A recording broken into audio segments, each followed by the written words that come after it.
পাইছি পাইছি।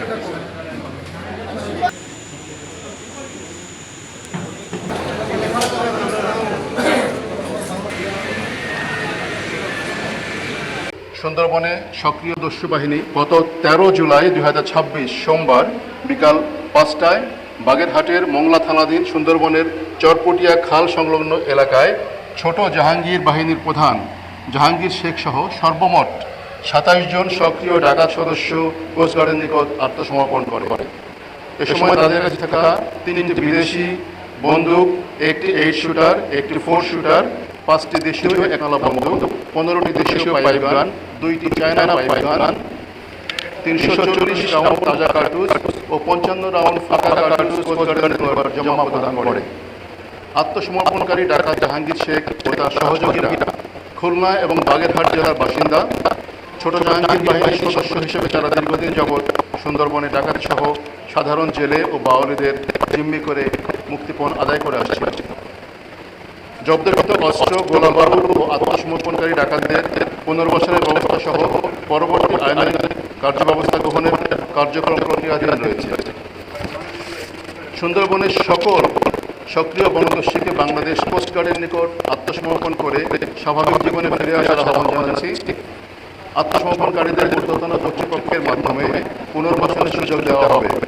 অন্যদিকে যারা অপরাধমূলক কর্মকাণ্ড অব্যাহত রাখবে তাদের বিরুদ্ধে সরকারের জিরো টলারেন্স নীতির আলোকে কঠোর আইনানুগ ব্যবস্থা গ্রহণ করা হবে। সরকারের নির্দেশনা, আপনাদের সকলের সহযোগিতা এবং অন্যান্য আইন শৃঙ্খলা বাহিনীর সমন্বিত প্রচেষ্টার মাধ্যমে সুন্দরবনকে সম্পূর্ণরূপে দোষমুক্ত করা সম্ভব হবে বলে আমরা আশাবাদী। কালার এক্সপার্ট ডার্ক স্যাপ এবং মাইল্ড অন হ্যান্ডস টেকনোলজি সমৃদ্ধ অরিক্স অ্যাডভান্স ডিটারজেন্ট পাউডার আপনার লন্ড্রি এক্সপার্ট।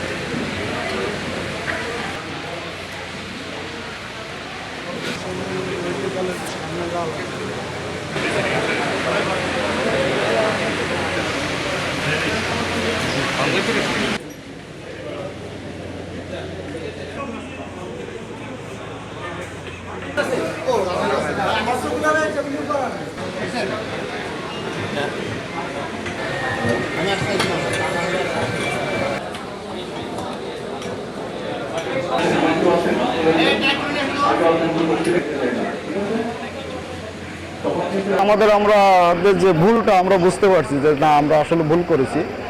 যাই হোক না কেন আমাদের মামলা হয়েছে ঠিক আছে, কিন্তু আমরা জেল খাটতাম বা জেলখানা বসতাম এটা ঠিক ছিল, কিন্তু আমরা এটা করাতে দস্যুতা করা আমাদের ঠিক হয়।